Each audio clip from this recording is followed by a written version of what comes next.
আসসালামু আলাইকুম। আজকে আপনাদের জন্য ১ মাস পর্যন্ত সংরক্ষণ করে রেখে খাওয়া যায় এমন একটা মুচমুচে নাস্তার আইটেম নিয়ে হাজির হয়েছি। আজকের পর্বে আপনাদেরকে বানিয়ে দেখাবো ইভিনিং স্ন্যাক্স বা আপনারা এটাকে টি টাইম স্ন্যাক্সও বলতে পারেন।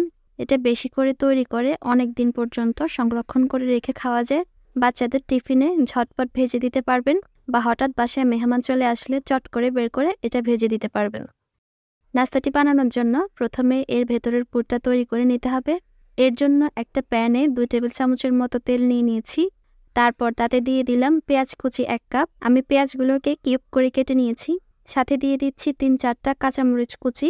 তারপর পেঁয়াজ আর কাঁচামরিচগুলোকে একটু সফট করে নিব। পেঁয়াজ আর কাঁচামরিচগুলো একটু সফট হয়ে এলে এতে দিয়ে দিচ্ছি 100 গ্রাম মুরগির বুকের মাংস। মাংসটাকে আমি এখানে ছোট ছোট কিউব করে কেটে নিয়েছি। হালকা নেড়ে চেড়ে এতে দিয়ে দিচ্ছি স্বাদমতো লবণ। লবণ দিয়ে মাংসটাকে রান্না করে নিব যতক্ষণ না মাংসটার মধ্যে এরকম একটা সিদ্ধ সিদ্ধ লুক চলে আসে। এরপর এতে দিয়ে দিচ্ছি 1/2 চা চামচ কালো গোলমরিচের গুঁড়া, 1/2 চা চামচ ভাজা জিরার গুঁড়া। মশলাগুলো একটু মিশিয়ে নিয়ে তারপর এতে অ্যাড করে দিচ্ছি 2 চা চামচ আদা রসুন বাটা। আদা রসুন বাটা দিয়ে এর কাঁচা গন্ধটা যাওয়া পর্যন্ত 1 মিনিটের মতো রান্না করে নিব। তারপর এতে দিয়ে দিব 1 চা চামচ চিলি ফ্লেক্স আর সাথে একটা টমেটো কিউব করে কাটা। আপনারা আপনাদের স্বাদমতো ঝালের পরিমাণটা দেবেন। লবণ ঝালটা যেন ঠিকঠাক মতো হয় সেই বিষয়টা খেয়াল রাখবেন। লবণ আর ঝালের স্বাদটা যদি কম হয় তাহলে কিন্তু খেতে ভালো লাগবে না। সব কিছু মিশিয়ে নিয়েছি। চিকেনটা প্রায় সেদ্ধ হয়ে এসেছে। এই পর্যায়ে আমি 1/2 কাপ পানির সাথে 1 চা চামচ কর্নফ্লাওয়ার মিশিয়ে নিচ্ছি। আপনার হাতের কাছে কর্নফ্লাওয়ার না থাকলে ময়দাও ইউজ করতে পারেন। খুব ভালোভাবে মিশিয়ে সাথে সাথে চিকেনের মধ্যে অ্যাড করে দিচ্ছি। এরপর নাড়াচাড়া করতে করতে এটা এরকম মাখা মাখা হয়ে আসবে। এই পুর দিয়ে কিন্তু আপনি অনেক কিছু তৈরি করতে পারবেন। চিকেন ব্রেড তৈরি করতে পারবেন, এই ধরনের নাস্তা আইটেম তৈরি করতে পারবেন বা পুলি পিঠার মতো শেপ দিয়ে নাস্তা তৈরি করে নিতে পারবেন বা যে কোনো কিছু তৈরি করতে পারবেন যেটা আপনার ভালো লাগে। এখন ময়দা সেদ্ধ করব। এর জন্য একটা প্যানে 1/2 কাপ পানি নিয়ে নিয়েছি। এরপর এতে দিয়ে দিচ্ছি সামান্য লবণ, 1 চা চামচ চিনি আর 2 চা চামচ তেল। আপনি চাইলে বাটারও দিতে পারেন। এরপর এটাকে সামান্য মিশিয়ে নিচ্ছি। খুব ভালোভাবে পানিতে বলক আসলে এতে দিয়ে দিচ্ছি 1 কাপ ময়দা। ময়দা দিয়ে চুলার তাপটা স্লো ফ্লেমে রেখে তারপর এটাকে সেদ্ধ করে নিতে হবে। চুলার তাপটা বাড়িয়ে রাখবেন না, তাহলে ময়দা দলা পেকে থাকবে। তাই ময়দা দেওয়ার সাথে সাথে চুলার তাপটা একদম লো করে দিবেন। তারপর ময়দাটাকে ভালোভাবে সেদ্ধ করে নেবেন। সেদ্ধ করা হয়ে গেলে এটাকে সাথে সাথে বোলের মধ্যে ঢেলে সফট ডো তৈরি করে নিতে হবে। এভাবে রেখে দিবেন না, ঠান্ডা হয়ে গেলে শক্ত হয়ে যাবে, তখন মাখাতে কষ্ট হবে। যদি এমন হয় যে আপনার ডোটা ঠান্ডা হয়ে গেছে, তখন সামান্য নর্মাল পানি দিয়ে ডোটা মাখাবেন। আমার ডোটা একদমই পারফেক্ট, তাই আমি আলাদা করে কোনো ময়দা বা পানি কিছুই দেইনি। জাস্ট এভাবে ডোটা মথে নিব। ডোটা এরকম মসৃণ করে তৈরি করে নিয়েছি। তারপর 2 ভাগে ভাগ করে নিচ্ছি। এরপর একটা ভাগ নিয়ে এভাবে গোল করে ময়দা ছিটিয়ে দিয়ে রুটি তৈরি করে নিব। আর ময়দা ছাড়া রুটি বেলতে যাবেন না, তাহলে লেগে যেতে পারে। আমরা নর্মালি যে পাতলা রুটি খাই সেরকম পাতলা করে রুটিটা বেলতে হবে। তারপর আমি একটা বয়ামের ঢাকনা দিয়ে এভাবে কেটে নিচ্ছি। আপনারা চাইলে যে কোনো স্টিলের গ্লাস বা এরকম সাইজের কুকি কাটারও ব্যবহার করতে পারেন। রুটিগুলো কিন্তু খুব বেশি পাতলা বা খুব বেশি গাঢ় করে তৈরি করবেন না। এরপর এই বাড়তি অংশটা দিয়ে আমরা আবার রুটি বেলে এরকম করে তৈরি করে নিব। এটা আবার ফেলে দিতে যাবেন না। আমরা যে চিকেনের পুরটা তৈরি করে রেখেছিলাম সেখানে দিয়ে দিচ্ছি মোজারেলা চিজ। আপনাদের হাতের কাছে যদি না থাকে তাহলে না দিলেও চলবে। এই চিকেনের পুরটা এমনিতেও বেশ মজা হয়েছে। এরপর এটা ভালোভাবে মিশিয়ে নিচ্ছি। মিক্স করা হয়ে গেলে এরপর একটা রুটি নিয়ে তার মধ্যে পুর নিয়ে নিতে হবে। একটু বেশি করে পুর নেবেন যেন ফুলে থাকে। যেটুকু পুর নিয়েছি আর যেটুকু ময়দার রুটি তৈরি করেছি এটা একদম কাটায় কাটায় পারফেক্ট ছিল, কোনো কিছুই বেঁচে যায়নি। তো দেখতেই পাচ্ছেন কিভাবে তৈরি করছি। এভাবে আঙ্গুল দিয়ে হালকা চাপ দিলে জোড়া লেগে যাবে। আলাদা করে হাতে পানি বা অন্য কিছু লাগানোর প্রয়োজন নেই, যেহেতু এটা সিদ্ধ ডো। তো সবগুলো এভাবে তৈরি করে নিয়েছি। এখন ময়দার লিকুইড ব্যাটার তৈরি করে নিব। এর জন্য আমি এখানে কর্নফ্লাওয়ার নিয়ে নিচ্ছি 1 চা চামচ, ময়দা 1 চা চামচ, চিনি 1/2 চা চামচ আর 1 চিমটি লবণ। আর সাথে দিয়ে দিচ্ছি 2 টেবিল চামচ পানি। এরপর এই সব কিছু ভালোভাবে মিশিয়ে নিচ্ছি। সেম মেজারমেন্টে আমি এখানে আবারও তৈরি করে নিয়েছিলাম, সেটা দিয়ে দিচ্ছি। অর্থাৎ এই ব্যাটার তৈরি করতে আমার লেগেছে 2 চা চামচ ময়দা, 2 চা চামচ কর্নফ্লাওয়ার, 1 চা চামচ চিনি আর সামান্য লবণ, আর পানি লেগেছে 4 টেবিল চামচ। এবার আমি সাথে পরিমাণ মতো ব্রেড ক্রাম্ব নিয়ে নিয়েছি। এখন একটা নাস্তা নিয়ে প্রথমে ময়দার লিকুইডে ডিপ করে নিব। যখন এই মিশ্রণটার মধ্যে এই নাস্তাগুলো ডিপ করে ফ্রাই করবেন, তখন এর উপরের দিকটা একটা আলাদা লেয়ার ক্রিয়েট হবে, যার জন্য উপরের পাশটা অনেক বেশি ক্রিস্পি হবে। আপনারা চাইলে ডিম দিয়েও এই কাজটা করতে পারেন, তবে ডিম দিয়ে এই কাজটা করলে উপরের লেয়ারটা খুবই পাতলা হয় আর সেরকম ক্রিস্পিনেসটা বজায় থাকে না। আর যখন আপনারা এভাবে ব্রেড ক্রাম্বে করাবেন, তখন ব্রেড ক্রাম্বগুলো খুব ভালোভাবে ডিমের লেয়ারটা ধরে রাখতে পারে না, কোথাও লাগে কোথাও লাগে না, অর্থাৎ লেয়ারটা একটু পাতলা হয় আর কি, সেজন্য সেরকমভাবে ক্রিস্পিনেসটা বজায় থাকে না। এভাবে করে আমি সবগুলো তৈরি করে নিয়েছি। এই পর্যায়ে আপনাদের এটা ডিপ ফ্রিজে সংরক্ষণ করতে হবে। তো আমি এখন ভেজে দেখাচ্ছি। প্যানে পরিমাণ মতো তেল নিয়ে নিয়েছি। আমি আজকে এগুলোকে ডুবো তেলে ভাজবো। তো তেলটা মোটামুটি গরম হয়ে এলে এগুলো ছেড়ে দিতে হবে। খুব বেশি আছে এই পিঠাগুলোকে ভাজবেন না, তাহলে খুব সহজে উপরের পাশটায় কালার চলে আসবে, যেহেতু এটা ব্রেড ক্রাম্ব দিয়ে করানো। যদিও এর সব কিছুই সিদ্ধ, তাও যদি মিডিয়াম আছে এটাকে ভাজেন, তাহলে উপরের অংশটা অনেক বেশি ক্রিস্পি হবে আর খুব সুন্দর একটা কালার আসবে। তো এখানে আমি সর্বমোট 10টা তৈরি করেছি। 8টা গোল শেপের তৈরি করেছি আর 2টা পুলি পিঠার শেপে তৈরি করেছি। আমি কিছুটা বড় করেই এগুলোকে তৈরি করে নিয়েছি। আপনারা চাইলে আরও ছোট করে তৈরি করে নিতে পারেন, তাহলে 15টা পর্যন্ত তৈরি করতে পারবেন। তো এটা ভাজা হয়ে গেছে, আমি তেল ছাড়িয়ে উঠিয়ে নিচ্ছি। তো দেখতেই পাচ্ছেন খুব সুন্দর ফুলেছে, একদম পুরির মতো, আর খুব সুন্দর একটা কালারও এসেছে। তো আপনারা শব্দ শুনে বুঝতে পারছেন কতটা ক্রিস্পি হয়েছে। আমি আপনাদেরকে একটা ভেঙে দেখাচ্ছি। ভেতরটা একদম পুরে ঠাসা। এভাবে তৈরি করলে অনেক ক্রিস্পি হয়। আশা করছি আমার আজকের রেসিপিটা আপনাদের কাছে ভালো লেগেছে। যদি রেসিপি ভালো লাগে, লাইক, কমেন্ট, শেয়ার করবেন। আর এরকম সহজ আর মজার রেসিপি পাওয়ার জন্য আমার চ্যানেলটি সাবস্ক্রাইব করে নিয়মিত চ্যানেলের সাথেই থাকবেন। সবাই অনেক বেশি ভালো থাকবেন, সুস্থ থাকবেন। আল্লাহ হাফেজ। আসসালামু আলাইকুম। আপনারা যেখান থেকে দেখছেন, আপনাদের সবাইকে আমার নতুন রেসিপি দেখার জন্য আমন্ত্রণ জানাচ্ছি। আজকে আমি আপনাদেরকে তৈরি করে দেখাচ্ছি ভীষণ মজার একটি নাস্তা আইটেম।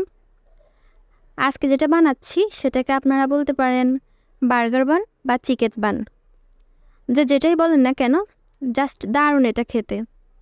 এটা আপনারা বাচ্চাদের স্কুলের টিফিনে বানিয়ে দিতে পারেন বা বিকেলের নাস্তা হিসেবে ছোট বড় সবাই মজা করে খেতে পারেন। দেখবেন সবাই এটা অনেক বেশি পছন্দ করবে। আজকের এই বনটি বানানোর জন্য আমি এখানে প্রথমে একটা মিক্সিং বলে নিয়ে নিচ্ছি 2 কাপ ময়দা। আপনারা চাইলে ময়দার পরিবর্তে আটা দিয়েও এটি বানাতে পারেন, তবে ময়দা দিয়ে বানালে টেস্টটা অনেক ভালো আসে। সাথে দিয়ে দিচ্ছি 4 টেবিল চামচ চিনি। ব্রেড আইটেমে চিনিটা দিলে খেতে অনেক বেশি ভালো লাগে। গুঁড়া দুধ দিয়ে দিচ্ছি উঁচু করে 3 চা চামচ। তারপর লবণ দিয়ে দিচ্ছি 1 চা চামচের একটু কম। ইস্ট দিচ্ছি 1 চা চামচ। আর সবশেষে দিয়ে দিচ্ছি 2 চামচ তেল। এখানে তেলের পরিবর্তে আপনারা চাইলে বাটারও দিতে পারেন। এবার সব কিছুকে একটু মিশিয়ে নিচ্ছি। চেষ্টা করবেন সবগুলো উপকরণ মেজারমেন্ট কাপ এবং চামচ দিয়ে মেপে নিতে, তাহলে এই রেসিপিটার টেস্ট একদম পারফেক্ট হবে। মাখানো হয়ে গেলে এর মধ্যে দিয়ে দিচ্ছি 3/4 কাপ বা 1/4 কাপ কুসুম গরম দুধ। আপনারা চাইলে পানি দিয়ে এটা তৈরি করতে পারেন। আমি এভাবে অল্প অল্প করে দুধ মিক্স করে এরকম একটা সফট ডো তৈরি করে নিব। এক পর্যায়ে দেখবেন এই ডোটা হাতের সাথে লেগে লেগে আসছে, তখন আমি এখানে আরও একটু তেল দিয়ে দিচ্ছি। এবার এটাকে 3 থেকে 4 মিনিটের মতো মথে নিব। তারপরে দেখবেন একটা সফট ডো এরকম তৈরি হয়ে গেছে। এবার আমি এটাকে একটা প্লাস্টিক র্যাপার দিয়ে র্যাপ করে রেস্টে রেখে দেব 2 ঘন্টার জন্য। আপনারা চাইলে এই ডোটাকে তাড়াতাড়ি ফোলানোর জন্য গরম কোনো জায়গায় রেখে দিতে পারেন বা রোদেও রেখে দিতে পারেন। এবার আমি চিকেনটা ম্যারিনেট করে নিব। এর জন্য আমি এখানে চিকেন নিয়ে নিচ্ছি 200 গ্রামের মতো। এখানে আমি মুরগির বুকের মাংসটাকে ছোট ছোট করে কেটে নিয়েছি। এরপর এখানে দিয়ে দিচ্ছি আদা রসুন বাটা উঁচু করে 1 চা চামচ, সয়া সস 2 চা চামচ, লবণ স্বাদমতো। লবণটা একটু বুঝে দিবেন, কারণ সয়া সসেও কিন্তু লবণ থাকে। এরপর দিয়ে দিচ্ছি কালো গোলমরিচের গুঁড়া 1/2 চা চামচ, ধনিয়ার গুঁড়া 1/2 চা চামচ, ভাজা জিরার গুঁড়া 1/2 চা চামচ, গরম মশলার গুঁড়া 1/2 চা চামচ, লাল মরিচের গুঁড়া উঁচু করে 1 চা চামচ, আর দিচ্ছি লেবুর রস। আমি এখানে 1 টুকরো লেবু নিয়ে সবটুকু রস চিপে দিয়ে দিয়েছি। আর সবশেষে অ্যাড করে দিচ্ছি 2 চা চামচ সরিষার তেল। এবারে সব কিছুকে ভালোভাবে মাখিয়ে নিব। আপনারা চাইলে এটাকে এখনই ভেজে নিতে পারেন, তবে আমি এটাকে এখন ভাজবো না। এটাকে আমি 10 মিনিটের জন্য রেস্টে রেখে দিব, এরপর ভেজে নিব। 10 মিনিট পর আমি একটা প্যানে সামান্য তেল দিয়ে হাই ফ্লেমে তেলটাকে গরম করে চিকেনগুলো দিয়ে দিচ্ছি। এভাবে হাই ফ্লেমে প্যানটাকে গরম করে চিকেনগুলো ভাজলে চিকেনের মধ্যে একটা স্মোকি ফ্লেভার ক্রিয়েট হয়, যার ফলে খেতে অনেক বেশি ভালো লাগে। 1 মিনিট এভাবে হাই ফ্লেমে রেখে আমি একটা ঢাকনা দিয়ে ঢেকে চিকেনগুলো রান্না করে নিব। এরপর ঢাকনা খুলে চুলার আঁচটা কমিয়ে দিয়ে এগুলোকে ভেজে নিব। দেখুন চিকেনগুলো থেকে কিন্তু পানি বের হয়ে গিয়েছে। এবার আমরা এই চিকেনটার পানি দিয়ে চিকেনটাকে সিদ্ধ করে নিব। এখন অ্যাড করে দিচ্ছি পেঁয়াজ কুচি। আমি এখানে একটা মাঝারি সাইজের পেঁয়াজ কুচি করে দিয়ে দিয়েছি। এটাকে আবারও ঢাকনা দিয়ে ঢেকে রান্না করব 30 সেকেন্ড। তারপর ঢাকনা উঠিয়ে একটু নেড়েচেড়ে ভেজে সবশেষে দিয়ে দিব 2 চা চামচ টমেটো সস। যেহেতু আমরা মুরগির বুকের মাংস নিয়েছি, সেজন্য এটা সিদ্ধ হতে কিন্তু খুব বেশি সময় লাগবে না। সস দেওয়ার পর খুব বেশি রান্না করব না, সসটাকে নেড়েচেড়ে একটু মিশিয়ে রান্না করে চুলাটা বন্ধ করে দিব। বাস আমাদের চিকেনটা তৈরি হয়ে গেছে। এবার আমরা এটাকে ঠান্ডা হওয়ার জন্য রেখে দিব। এদিকে 2 ঘন্টা পর আমাদের ডোটা ফুলে একদম দ্বিগুণের চেয়ে বেশি হয়ে গেছে। এবার এটাকে ভালোভাবে মথে এর সবটুকু বাতাস বের করে নিব। তারপর এভাবে সমান করে আমি 8 ভাগে ভাগ করে নিচ্ছি। তারপর এখান থেকে এক টুকরা নিয়ে হাত দিয়ে ঘুরিয়ে গোল করে তৈরি করে নিব। সবগুলো বন এভাবে তৈরি করে নিয়েছি। এবার একটা প্লাস্টিক র্যাপার দিয়ে র্যাপ করে রেস্টে রেখে দিব 10 মিনিট। আপনারা চাইলে সাথে সাথে বেলে নিতে পারেন, তবে সাথে সাথে বেলে বনগুলো তৈরি করে নিলে রুটিটা মেলতে চায় না, সেজন্য আমি 10 মিনিট রেস্টে রেখে দিয়েছি। 10 মিনিট পর দেখুন এগুলো আগে থেকে কিছুটা ফুলেছে। এবার আমি এখান থেকে একটা নিয়ে মাঝখানটা মোটা রেখে সাইডটা পাতলা করে এভাবে ছড়িয়ে নিব। তারপর একটু টমেটো সস, ভেজে রাখা চিকেন, উপর দিয়ে কিছুটা মোজারেলা চিজ দিয়ে এটাকে ভালোভাবে আটকে দিব। আপনারা চাইলে মোজারেলা চিজটা স্কিপ করতে পারেন, চিজ ছাড়াও কিন্তু এটা খেতে অনেক ভালো লাগে। আমি এভাবে সবগুলো তৈরি করে নিব। এবার প্যানে বনগুলো দিয়ে সামান্য বাটার দিয়ে দিচ্ছি। আপনারা চাইলে তেল বা ঘি দিয়েও ভাজতে পারেন। মিডিয়াম লো আছে যতটা সম্ভব সময় নিয়ে এগুলোকে ভাজবেন। এক সাইডটা এরকম কালার হয়ে আসলে এটাকে উল্টে দিবেন। দেখছেন নিশ্চয়ই এখানে একটা বন খুলে গেছে। আমি যেহেতু এগুলো অল্প তেলে ভাজছি, তাই খুলে গেলেও তেমন কোনো সমস্যা নেই, তবে চেষ্টা করবেন যেন খুলে না যায়। একটু সময় নিয়ে ভাজবেন, তাহলে বনগুলোর বাইরের দিকটা অনেক ক্রিস্পি হবে আর ভেতরটা অনেক বেশি সফট হবে। এভাবে করে ভেজে সাইডটা একটু ঘুরিয়ে ভেজে নিচ্ছি, তাহলে সাইডগুলো কাঁচা থাকার আর কোনো সম্ভাবনা থাকবে না। ভাজা হয়ে গেছে, এবার আমি এগুলোকে উঠিয়ে নিচ্ছি। এভাবে করে আমি সবগুলো বন ভেজে নিচ্ছি। এই বনগুলো একবার বানিয়ে বাসার সবাইকে খাওয়ালে দেখবেন বারবার বানানোর রিকোয়েস্ট আসবে। বাইরে থেকে দেখতে অনেক লোভনীয় আর খেতে অনেক বেশি মজাদার। আমি একটা ভেঙে দেখাচ্ছি, দেখুন ভেতরটাও কতটা সুন্দর হয়েছে। আশা করছি আমার আজকের রেসিপিটি আপনাদের কাছে ভালো লেগেছে। ভালো লাগলে অবশ্যই রেসিপিতে লাইক দিবেন, আপনার বন্ধুদের সাথে শেয়ার করবেন, আর আমার চ্যানেলটি সাবস্ক্রাইব করে রাখবেন, যাতে নিত্য নতুন সকল রেসিপির আপডেট আপনারা সবার আগে পেতে পারেন। সবাই ভালো থাকবেন, সুস্থ থাকবেন। আল্লাহ হাফেজ। আসসালামু আলাইকুম everyone, welcome to Sultana's kitchen. আজকে আমি আপনাদের সাথে একদমই সহজ একটি নাস্তার রেসিপি শেয়ার করব। এটাকে আপনারা বলতে পারেন ভেজিটেবল ব্রেড রোল। কয়েক পিস পাউরুটি আর সবজি দিয়ে একদমই সহজ আর ঝটপট উপায়ে এই নাস্তাগুলো আপনারা তৈরি করে নিতে পারবেন। আশা করছি আমার আজকের এই নাস্তার রেসিপিটা আপনাদের কাছে ভালো লাগবে। নাস্তাগুলো বানানোর জন্য প্রথমে একটা প্যানে নিয়ে নিচ্ছি 3 টেবিল চামচ সয়াবিন তেল। তারপর এর মধ্যে দিয়ে দিচ্ছি 1 টেবিল চামচ রসুন কুচি। রসুনটাকে একটু ভেজে নিয়ে এতে 2 টেবিল চামচ পেঁয়াজ কুচি দিয়ে দিচ্ছি। তারপর পেঁয়াজটাকে কিছুক্ষণ ভেজে এতে দিয়ে দিচ্ছি হাফ কাপ গাজর কুচি। গাজরটাকে 1 মিনিটের মতো রান্না করে নিয়ে এতে পেঁয়াজ পাতা দিয়ে দিচ্ছি 1/4 কাপ। আর সাথে দিয়ে দিচ্ছি 2 কাপ বাঁধাকপি কুচি, 2টা কাঁচামরিচ কুচি, হাফ চা চামচ কালো গোলমরিচের গুঁড়া, হাফ চা চামচ চিলি ফ্লেক্স, আর দিয়ে দিচ্ছি স্বাদমতো লবণ।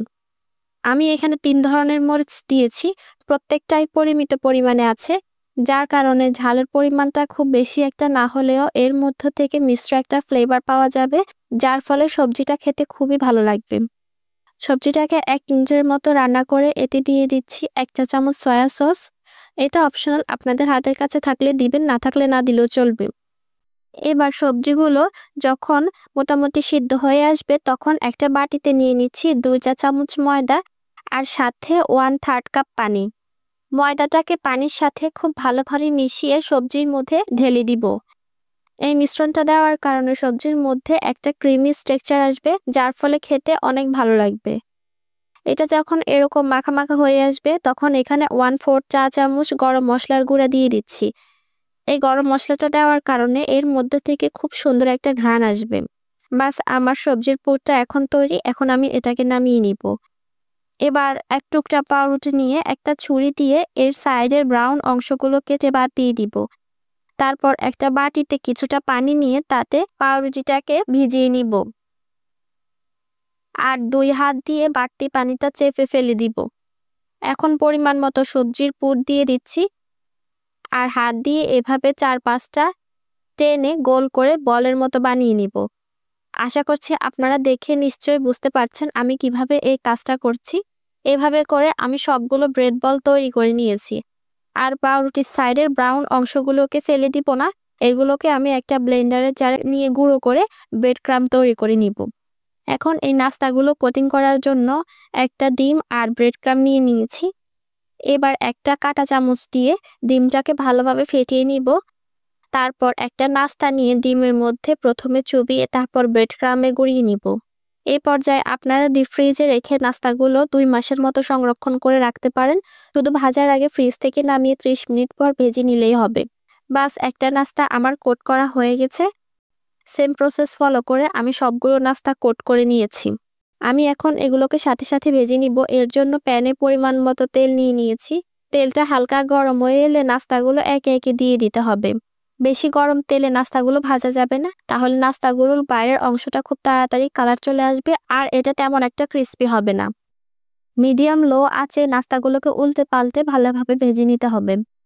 দেখতেই পাচ্ছেন নাস্তাগুলোর মধ্যে কালার চলে এসেছে।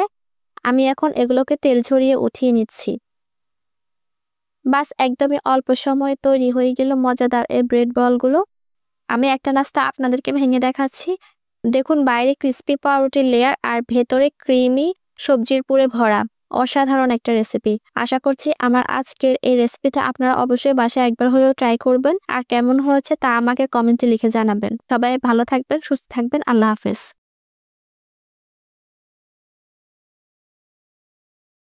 আসসালামু আলাইকুম everyone, welcome to Sultana's kitchen. আজকে আপনাদের সাথে আটা দিয়ে একটি সহজ নাস্তার রেসিপি শেয়ার করব। এই নাস্তাটি একদমই সহজে বিকেলে চায়ের সাথে বানিয়ে পরিবেশন করতে পারবেন অথবা বাচ্চাদের টিফিনেও বানিয়ে দিতে পারবেন। আশা করছি আমার আজকের এই নাস্তার রেসিপিটা আপনাদের কাছে ভালো লাগবে। নাস্তাটি বানানোর জন্য প্রথমে একটা মিক্সিং বোলে নিয়ে নিচ্ছি 1.5 কাপ আটা।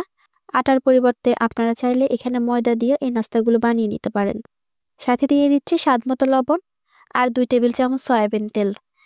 আটার সাথে তেল আর লবণটাকে ভালোভাবে মিশিয়ে নিচ্ছি। মেশানো হয়ে গেলে অল্প অল্প করে পানি দিয়ে সফট একটা ডো তৈরি করে নিব।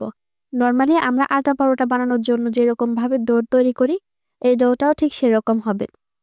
দেখুন, ডোটা ঠিক এরকম হবে। এখন এটাকে ঢেকে রেস্টে রেখে দিব 10 মিনিট। এখন একটা প্যানে নিয়ে নিচ্ছি 2 টেবিল চামচ সয়াবিন তেল। তারপর দিয়ে দিচ্ছি ছোট সাইজের একটা পেঁয়াজ কুচি। পেঁয়াজটাকে তেলের মধ্যে কিছুটা ভেজে নিয়ে দিয়ে দিচ্ছি 1 চা চামচ আদা রসুন বাটা। তারপর আদা রসুনটাকে এর কাঁচা গন্ধ উঠে যাওয়া পর্যন্ত ভেজে নিয়ে এখানে দিয়ে দিচ্ছি 1/2 কাপ আলু কুচি, 1 কাপ বাঁধাকপি কুচি, 1/4 কাপ গাজর কুচি। তারপর এর সাথে আরও অ্যাড করে দিচ্ছি স্বাদমতো লবণ, 1/4 চা চামচ হলুদ গুঁড়া, 1/2 চা চামচ লাল মরিচের গুঁড়া, 1/2 চা চামচ জিরা গুঁড়া আর 1/2 চা চামচ ধনিয়া গুঁড়া। এবার সবকিছুকে ভালোভাবে মিশিয়ে নিচ্ছি আর ঢাকনা দিয়ে ঢেকে লো হিটে রান্না করব যতক্ষণ না পর্যন্ত সবজিগুলো মোটামুটি সিদ্ধ হয়ে যায়। প্রায় 10 মিনিট পর ঢাকনা খুলে সবজিগুলো নেড়ে চেড়ে দিচ্ছি আর এরই মধ্যে সবজিগুলো মোটামুটি সিদ্ধ হয়ে গেছে। আর এখানে আরও দিয়ে দিচ্ছি 2 টেবিল চামচ পেঁয়াজ পাতা কুচি। আপনারা এখানে আপনাদের পছন্দ মতো চাইলে আরও কিছু সবজি অ্যাড করতে পারেন। সবশেষে কিছুটা ধনেপাতা কুচি দিয়ে নেড়ে চেড়ে নিলে তৈরি হয়ে যাবে সবজির পুর। এবার আমরা যে ডোটা মাখিয়ে রেখেছিলাম সেটাকে আবারও কিছুটা মথে নিচ্ছি, এতে করে ডোটা আরও অনেক বেশি সফট হয়ে যাবে। তারপর এখানে হাত দিয়ে ছোট ছোট করে লেচি কেটে নিব। আপনারা আপনাদের পছন্দ মতো ছোট বড় করে লেচিগুলো কেটে নিতে পারেন। এখন এখান থেকে একটা লেচি নিয়ে বাকিগুলো ঢাকা দিয়ে ঢেকে সাইডে রেখে দিব। আর এটাকে হাত দিয়ে গোল করে নিয়ে কিছুটা আটা ছিটিয়ে দিয়ে একটা পাতলা রুটি বেলে নিব। রুটিটা কিছুটা লম্বাটে করে বানাতে হবে আর দেখতেই পাচ্ছেন আমি এই রুটিটা কতটা পাতলা করে বেলে নিয়েছি। এবার এর মাঝ বরাবর কিছুটা সবজির পুর লম্বাটে করে দিয়ে দিচ্ছি আর রুটিটার চারপাশে কিছুটা পানি লাগিয়ে নিচ্ছি। তারপর এটাকে এভাবে ফোল্ড করে নিচ্ছি। আপনারা দেখতেই পাচ্ছেন আমি এই কাজটা কিভাবে করছি। ফোল্ড করা হয়ে গেলে এটাকে গোল করে মুড়িয়ে এভাবে নাস্তাগুলো তৈরি করে নিব। এভাবে করে আমি সবগুলো নাস্তা তৈরি করে নিয়েছি। এবার এগুলোকে প্যানে নিয়ে নিচ্ছি আর তেল ছাড়া এপিট ওপিট কিছুটা সেঁকে নিচ্ছি। তারপর 1 টেবিল চামচের মতো তেল দিয়ে গোল্ডেন ব্রাউন কালার করে নাস্তাগুলো ভেজে নিব। এই নাস্তাগুলো ভাজতে কিন্তু তেলের পরিমাণটা খুবই কম লাগে। এরকম অল্প তেল দিয়ে আপনারা এই নাস্তাগুলো ভেজে নিতে পারবেন। নাস্তাগুলো হয়ে গেছে, এবার এগুলোকে উঠিয়ে নিচ্ছি। একদমই কম সময়ে অল্প তেলে মজাদার আটার নাস্তাগুলো তৈরি হয়ে গেল। দেখতেই পাচ্ছেন নাস্তাগুলো দেখতে কতটা সুন্দর হয়েছে আর এই নাস্তাগুলো খেতে হয়েছে অসাধারণ। বাচ্চা থেকে বড় সবাই এরকম নাস্তা খেতে অনেক বেশি পছন্দ করে। আশা করছি আমার আজকের রেসিপিটি আপনাদের কাছে ভালো লেগেছে। ভালো লাগলে অবশ্যই আমার চ্যানেলটি সাবস্ক্রাইব করে রাখবেন। সবাই ভালো থাকবেন, সুস্থ থাকবেন। আল্লাহ হাফিজ।